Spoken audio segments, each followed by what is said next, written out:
Hello dear friends, welcome to MK legal Shiksha the way of learning. Dear legal aspirants, आपके लिए golden opportunity आ गई है, so don't miss out this. क्या golden opportunity आई है कि एक नोटिफिकेशन दिया है एमपी जुडिशरी ने। एमपी जुडिशरी ने यहाँ पे एक नोटिफिकेशन जारी कर दिया है जहाँ एमपी जुडिशरी ने सिविल जज के लिए जो है वैकेंसी निकाली है। बहुत ही गोल्डन चांस है। गोल्डन चांस क्यों है ये? क्योंकि देखिए बाकी मैक्सिमम स्टेट में नेगेटिव मार्किंग होती है और यहाँ पे नेगेटिव मार्किंग नहीं है। सबसे पहला पॉजिटिव फैक्टर। दूसरा, वैकेंसीज अच्छी निकली हैं तो एक अच्छा ऑप्शन है आप लोगों के लिए यहाँ पे। आज हम जानेंगे about the syllabus, exam pattern, everything about the MP judiciary 2021। अगर आप चैनल पर नए हैं तो चैनल को सब्सक्राइब कर लें और साथ ही बेल आइकन को भी प्रेस कर लें जिससे नई वीडियोस के अपडेट्स मिलते रहें। डियर लीगल एस्पिरेंट्स, ये एक बहुत ही बिग अनाउंसमेंट है। ये जो है बहुत ही गुड न्यूज़ है सभी लीगल एस्पिरेंट्स के लिए कि मध्य प्रदेश हाई कोर्ट ने एक वैकेंसी निकाली है। किस चीज़ के लिए? आपके व्यवहार न्यायाधीश कनिष्क खंड प्रवेश स्तर परीक्षा 2021 सिविल जज जूनियर डिवीजन।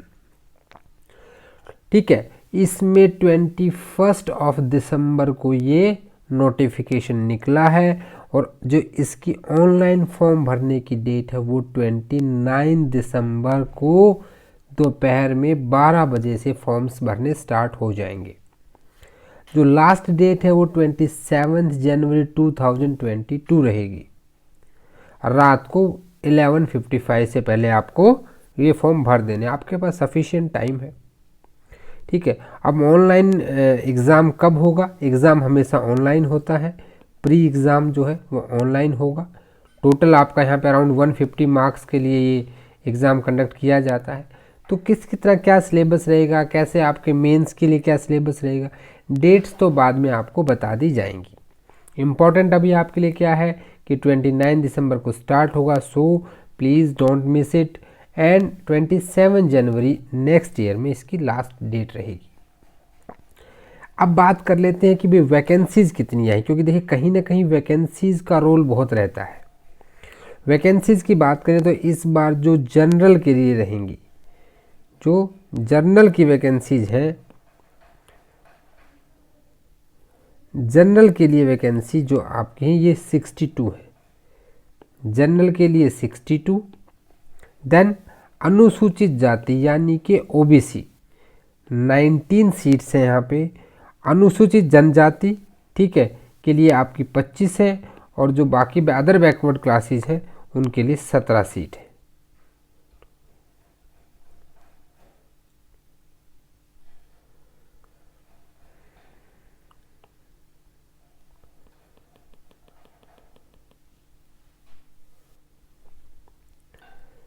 जनरल के लिए आपकी 62 सीट्स रहेंगी। एससी के लिए ये सीट 19 है, एसटी के लिए 25 है और ओबीसी के लिए 17 सीट्स हैं। और जो टोटल सीट्स हैं आपकी 123 हैं। तो जनरल के लिए काफ़ी अच्छी वैकेंसीज आई हैं। 62 टोटल 127 एक बहुत ही अच्छी वैकेंसी है। अब बात कर लेते हैं इसके एलिजिबिलिटी की। तो एलिजिबिलिटी के लिए आपको क्वालिफिकेशन क्या चाहिए? एलएलबी होना चाहिए। अब डाउट आता है कि क्या अपीयरिंग कैंडिडेट्स अप्लाई कर सकते हैं? नहीं कर सकते। देखिए इसका नोटिफिकेशन में क्लियरली लिखा है कि जिस दिन ये इसकी लास्ट डेट है उस दिन आपके पास उसके डॉक्यूमेंट्स होने चाहिए, आपकी मार्कशीट आपके पास होनी चाहिए that you have cleared your LLB. So at the last date पे अपीयरिंग कैंडिडेट यहाँ नहीं अप्लाई कर सकते हैं, बट जो एलएलबी होल्डर्स हैं वो यहाँ पे कर सकते हैं। कोई एक्सपीरियंस नहीं मांगा गया है।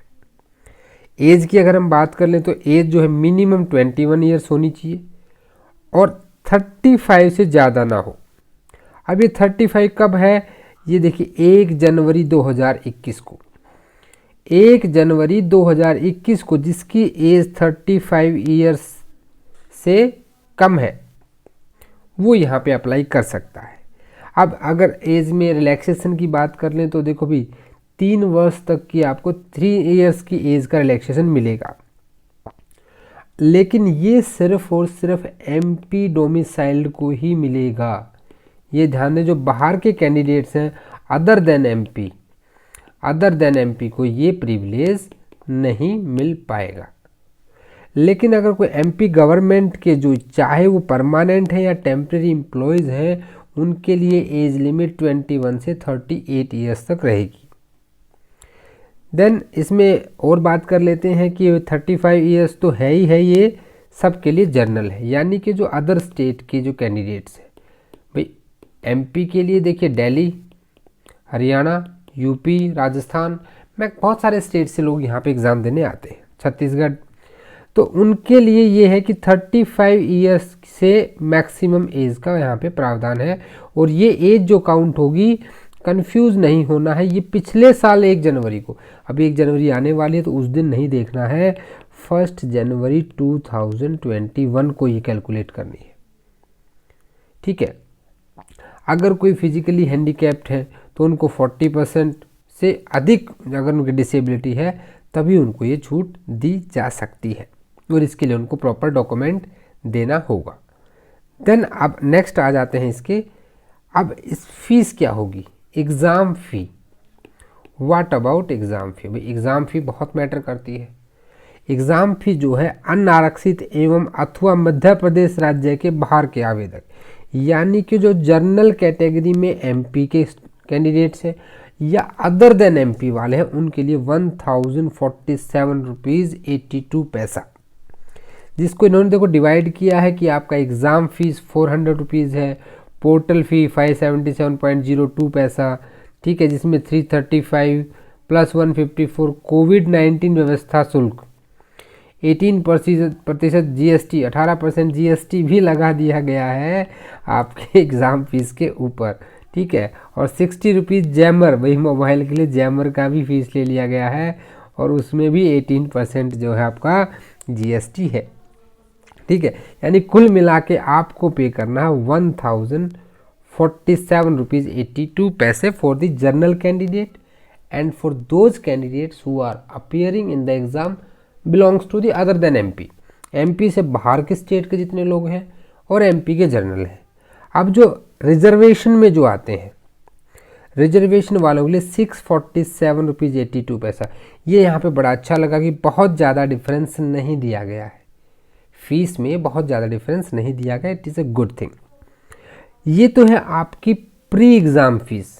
ठीक है, जब आप अगर प्री एग्ज़ाम क्लियर कर लेते हैं, आई होप शो आप कर ही लेंगे, तो प्री एग्ज़ाम क्लियर करने के बाद नेक्स्ट स्टेज आपके पास आएगी मेंस की, और मेंस के लिए जो फीस रहेगी वो 283 रुपीज़ 20 पैसा। अरे यार, ये फ़ीस तो देने के लिए हर कोई तैयार है, प्री क्लियर होना बहुत ज़रूरी है, फर्स्ट स्टेज। ठीक है, तो वो अगर आप हार्ड वर्क करेंगे तो डेफिनेटली हो जाएगी। नेक्स्ट देखिए, अभी 27 जनवरी 22 ये लास्ट डेट है, this is last date, so my request please don't forget this. 27 जनवरी से पहले हर हाल में फॉर्म भर देना है, डिले नहीं करना है। फॉर्म भरेंगे कहाँ जाके, इसके लिए हम एक अलग वीडियो बनाएंगे फुल प्रोसीजर के साथ।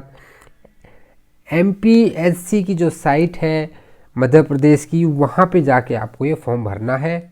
ठीक है, वहीं से आपका इस वेबसाइट के थ्रू कैसे कैसे भरा जाना है उसके लिए हम एक अलग से वीडियो बनाएंगे। अभी टाइम है 29 से फॉर्म भरना स्टार्ट होगा, लेकिन प्रिपरेशन तो आज से ही शुरू कर देना है। अगर नहीं किया है तो प्लीज़ स्टार्ट। MK लीगल शिक्षा आपके साथ खड़ा है। MP जुडिशरी के बहुत सारे सोल्ड पुराने पेपर आपको मिल जाएंगे, अगर एग्ज़ाम पैटर्न देखना है उनका लिंक मैंने डिस्क्रिप्शन में दे दिया है। ठीक है, वहाँ जाके आप उनको भी देख सकते हैं। अब देखिए 3 फेज़ में एग्ज़ाम होता है। सबसे पहला फेज है ऑनलाइन प्रारंभिक परीक्षा, यानी कि आपका ऑनलाइन होगा, प्री एग्ज़ाम कंप्यूटराइज्ड होगा, OMR सीट पे नहीं होगा, OMR पे एग्ज़ाम नहीं होगा, ये आप याद रखें, OMR पे नहीं होना है। ठीक है, कंप्यूटर पे होना है। Please clear this thing in your mind. फिर आपका एक मेंस के पेपर होंगे, 4 टोटल मेंस के यहाँ पेपर होते हैं। इंटरव्यू होगा और लास्ट में आप बन जाएंगे जज। क्या बन जाएंगे? जज। तो ये इसका एक टेबल है, इसको हम और अच्छे से एक्सप्लेन करेंगे। एमपी की सबसे ब्यूटीफुल बात पता है क्या है, जो सबसे अच्छी लगती है मुझे? इन्होंने बिल्कुल क्लियर कर दिया कि जी हम तो इस एक्ट से इतना ही पूछेंगे और ये उतना ही पूछा जाता है। एमपी का एग्ज़ाम मैं फिर कह रहा हूँ, जुडिशियल एस्पिरेंट्स के लिए बहुत ही गोल्डन अपॉर्चुनिटी है जो जज बनना चाहते हैं अपने जीवन में। अब इसके सिलेबस को हम थोड़ा और डिटेल में जानने की कोशिश करते हैं। देखिए, जो प्री एग्ज़ाम आपका होगा, प्री का जो पेपर होगा वो आपका मल्टीपल चॉइस क्वेश्चंस होंगे, ऑनलाइन होगा। तो B familiar with the computer. जो इसका ड्यूरेशन होगा वो आपका 2 आवर्स के लिए होगा। नंबर ऑफ क्वेश्चन 150 क्वेश्चंस रहेंगे प्री एग्ज़ाम में, और हर क्वेश्चन आपके लिए 1 मार्क कैरी करेगा। And the most important and beautiful thing is that there will be no negative marking. यहाँ पे कोई भी नेगेटिव मार्किंग आपकी नहीं रहने वाली है। इस पॉइंट को ज़रा अच्छे से नोट कर लें। This is very important, confuse बिल्कुल नहीं होना है कि कोई नेगेटिव मार्किंग नहीं है। The marks obtained in the pre exam shall not be counted toward the final result. ये सिर्फ आपको क्लियर करना है to appear in the mains exam. Main exam में अपीयर करने के लिए सिर्फ क्लियर करना है, ठीक है। अब इसके देखिए अच्छे से हम बात करते हैं कि कहाँ से कैसे कैसे आपके क्वेश्चंस आने वाले हैं। देखिए, सिलेबस की हम बात कर चुके हैं। लॉ के जो सब्जेक्ट्स, मैं लॉ के सब्जेक्ट क्यों कह रहा हूँ कि 100 मार्क्स का आपका लॉ से आएगा। कितने से आएगा? अराउंड आपका 100 मार्क्स के जो क्वेश्चंस आएंगे वो आपके लॉ से आएंगे। तो लॉ के पेपर को एक बार अच्छे से समझने की कोशिश करते हैं। देखिए, कॉन्स्टिट्यूशन ऑफ इंडिया, सबसे पहले कॉन्स्टिट्यूशन ऑफ इंडिया से आपके 10 मार्क्स के क्वेश्चन रहने वाले हैं। कितने रहेंगे? 10 मार्क्स के। देन आपका सीपीसी से 15 मार्क्स रहेगा। आपका इंडियन एविडेंस एक्ट से 15 मार्क्स का रहेगा। इंडियन एविडेंस एक्ट की एक सीरीज़ हमने एमके लीगल शिक्षा पर चलाई है, जिसका लिंक नीचे डिस्क्रिप्शन में है, वहाँ जाके आप उसको ज्वाइन कर सकते हैं। डेली 7:30 पे इंडियन एविडेंस एक्ट की क्लासेस ऑनलाइन होती हैं, लाइव होती हैं, आप उनको अटेंड कर सकते हैं। आईपीसी से टोटल 15 मार्क्स का पूछा जाएगा, सीआरपीसी से 15। तो जो मेजर लॉ हैं आपके, उनसे 15 फ्रॉम ईच, चारों मेजर लॉ से 15 मार्क्स का पूछा जाएगा। कॉन्स्टिट्यूशन से 10 मार्क्स का। फिर इंडियन कॉन्ट्रैक्ट एक्ट की वेटेज आपकी 8 मार्क्स की है। TP act, transfer of property 7 marks. Then specific relief SRA 6 marks, limitation 4 marks और नेगोशिएबल इंस्ट्रूमेंट 5 मार्क्स का है। तो कुल मिला के टोटल आपका 100 मार्क्स का यहाँ पे जो है पेपर हो जाएगा, ठीक है।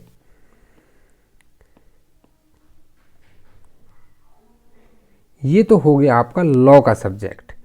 लेकिन हमने तो कहा था कि जो प्री का पेपर होता है 150 का होता है। जी हाँ, लोकल लॉ आपके आएंगे कितने? 5 नंबर के लोकल लॉ से पूछे जाएंगे। MP accommodation and control act and MP land revenue code, इन दोनों से 10 मार्क्स के क्वेश्चन आपके आएंगे। अदर स्टेट वालों को ये थोड़ा सा एक्स्ट्रा पढ़ना पड़ेगा। तो जनरल सब्जेक्ट क्या रहता है? जनरल सब्जेक्ट भी यहाँ बिल्कुल रहता है। देखिए, जनरल सब्जेक्ट की अगर हम बात करें तो जनरल सब्जेक्ट में आपका यहाँ पे जीके जो है यहाँ पे 20 मार्क्स की आएगी। कंप्यूटर की नॉलेज 10 मार्क्स आएगा। इंग्लिश के 10 मार्क्स के क्वेश्चंस आएंगे, तो 40 मार्क्स आपके यहाँ से बन जाते हैं। यानी कि टोटल 100 मार्क्स आपके फ्रॉम द लॉ। 10 मार्क्स आपके जो बनेंगे ये बनेंगे लोकल लॉ से, ठीक है। और आपके 40 मार्क्स जो बनेंगे ये जनरल सब्जेक्ट से बनेंगे। टोटल आपका 150 मार्क्स का प्री का पेपर होना है। Then syllabus for the mains examination आ जाते हैं। देखिए, मीडियम जो है या हिंदी और इंग्लिश दोनों रहेगा, बिल्कुल कंफ्यूज नहीं होना, दोनों रहेगा। और duration 3 hours each paper, total 4 paper होने हैं, ठीक है। 4 पेपर्स होंगे और एक पेपर का जो होगा 3 घंटे के लिए एक पेपर का यहाँ पे ड्यूरेशन रहने वाला है। अब सब्जेक्टिव पेपर क्वेश्चंस कैसे आएंगे, सब्जेक्टिव एंड नैरेटिव क्वेश्चंस यहाँ पे आते हैं। ठीक है, अब हम मेंस के सिलेबस की भी साथ साथ बात कर लेते हैं। देखिए, सबसे पहला जो पेपर होता है उसको कहा जाता है सिविल लॉ। 100 मार्क्स का ये पेपर रहेगा, जहाँ पे आपको CPC, आपका constitution of India, Indian contract act, then आपका TPA, आपका लिमिटेशन एक्ट और आपका SRA। SRA में बिल्कुल स्पेसिफिक कर दिया है इसने, चैप्टर 1, 2 एंड 6 to 8, सिर्फ इतने ही चैप्टर आपके आने हैं। देखिए, एग्ज़ाम के लिए जब आप प्रिपरेशन करते हैं तो आपको ये भी ध्यान रखना है कि मुझे इफ़ेक्टिव पढ़ना है, आपका समय वेस्ट नहीं होना चाहिए। फिर आ जाते हैं पेपर 2 पे, ये भी 100 मार्क्स के लिए है। Writing on social issues 30 marks, writing on legal issues, ठीक है, ये 20 marks. Precise writing 20 marks, translation आएगा हिंदी टू इंग्लिश 15 मार्क्स का और इंग्लिश टू हिंदी भी 15 मार्क्स का। तो ये पेपर भी आपका 100 मार्क्स का रहने वाला है। ऐसे राइटिंग की प्रैक्टिस आपको करनी पड़ेगी। ठीक है, फिर आ जाते हैं पेपर 3 पे। पेपर 3 आपका लोकल लॉ से और क्रिमिनल से यहाँ से रिलेटेड है। दोनों लोकल लॉ को यहाँ डाल दिया गया है। MP का जो रेंट कंट्रोल एक्ट है और लैंड रेवेन्यू कोड है, Indian evidence act, IPC, CRPC and negotiable instrument का सेक्शन 138 to 147, ये आपके पेपर 3 में रहने वाले हैं। पेपर 4 है जजमेंट राइटिंग। ये बहुत इंपॉर्टेंट है क्योंकि डियर लीगल एस्पिरेंट्स, इसको आपको प्री के साथ साथ तैयार करना है।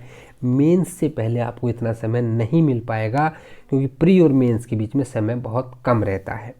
तो फ्रेमिंग ऑफ इश्यूज़ कैसे करना है, CPC में ऑर्डर 14 में आप जहाँ पे इश्यूज़ फ्रेम करते हैं। Framing of charges chapter number 17, 211 to 224 CRPC। Then judgement order civil writing, ठीक है, आपका एक सिविल केस का आएगा और एक क्रिमिनल की जजमेंट लिखनी आएगी। तो जजमेंट के कंटेंट कैसे होंगे, ये सब बातें हम सीखेंगे साथ साथ। बस आप इस सिलेबस को लिख लें, अपने टेबल पर सामने लगा लें।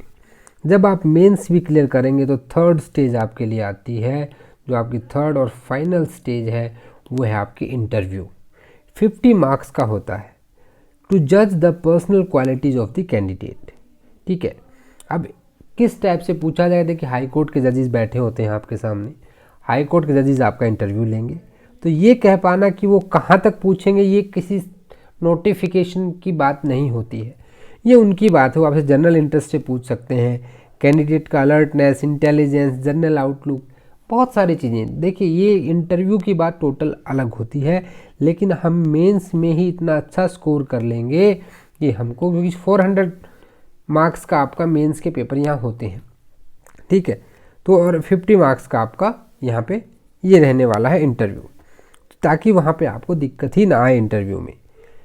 Only marks for mains exam and interview will be use for final result and merit. ठीक है भैया, सिर्फ आपके 4 पेपर जो मेंस के होंगे, ठीक है, मेंस वाले पेपर और आपका इंटरव्यू 50 मार्क्स का, इसको जोड़कर ही आपकी मेरिट बनाई जाएगी। So dear legal aspirants, make your mind, work hard, make your own study plan, don't go for the readymade things. ये आदत छोड़ दीजिए कि मुझे रेडीमेड पे जाना है। आप अपना स्टडी प्लान बनाइए, क्वेश्चन नोट डाउन कीजिए। पुराने क्वेश्चन पेपर अगर आपको देखने हैं तो अपने यूट्यूब चैनल पर जाइए ना, MK लीगल शिक्षा पे। आप सीधा जब प्लेलिस्ट में जाएंगे तो MP टेस्ट सीरीज़ के नाम से वहाँ पे आपको पुराने क्वेश्चन पेपर मिलेंगे सोल्ड। उनको देखिए, आपको आइडिया मिलेगा कि किस टाइप के क्वेश्चंस आते हैं। नोट्स हमेशा अपने खुद के बनाएं, नोट्स जो है खुद के बनाएं। और अभी जैसे इंडियन एविडेंस एक्ट की जो हमारी सीरीज चल रही है, डेली 7:30 PM, वहाँ पे नोट्स मेकिंग भी साथ साथ हम कराते हैं। ठीक है, तो आप शाम को क्लास ज़रूर अटेंड करें, आपके लिए बहुत बेनिफिट होगा। टेस्ट सीरीज़ की बात है तो जब एग्ज़ाम पास में आने वाला होगा तो आपको टेलीग्राम पे हम भी प्रोवाइड कराएंगे, और आप भी अपनी टेस्ट सीरीज़ की जितनी प्रैक्टिस करेंगे ना, उतना ज़्यादा आपको बेनिफिट मिलेगा। लेकिन ये काम अभी नहीं करना है, ये काम अभी नहीं करना, प्री से 1 महीना पहले करना है। अभी आपको पहले कॉन्सेप्ट को समझना बहुत ही ज़्यादा ज़रूरी है यहाँ पे, ठीक है। So thanks for watching this video. अगर आपको वीडियो सच में अच्छा लगा है तो प्लीज़ इसे शेयर कर दें अपने दोस्तों के साथ। कमेंट ज़रूर करें कि आपको वीडियो लगा कैसा। लाइक आपने 100% कर दिया होगा। चैनल को आपने तो सब्सक्राइब कर लिया है, अपने फ्रेंड्स को भी शेयर करें ताकि हमारी जो फैमिली है एमके लीगल शिक्षा की ये और भी ज़्यादा बड़ी हो सके। आपके कोई भी सजेशंस, कोई एडवाइस, कोई भी आपके डाउट्स आप मुझे मेल कर सकते हैं। आप टेलीग्राम चैनल ज्वाइन करें और वहाँ जाके मुझे कमेंट भी कर सकते हैं, या एडमिन में डायरेक्ट मैसेज कीजिए, मुझ तक मैसेज पहुँच जाएगा और 100% आपको आपका रिप्लाई मिलेगा। सो इसी के साथ best of luck for your exam and work hard. और एमपी से रिलेटेड जितने भी आपके प्रैक्टिस सेट्स हैं, जितना आपका सिलेबस है, हम सारा इस चैनल पे कवर करते रहेंगे। तो जुड़े रहिएगा एमके लीगल शिक्षा के साथ। मिलते हैं नेक्स्ट वीडियोज़ में, तब तक के लिए जय हिंद, जय भारत।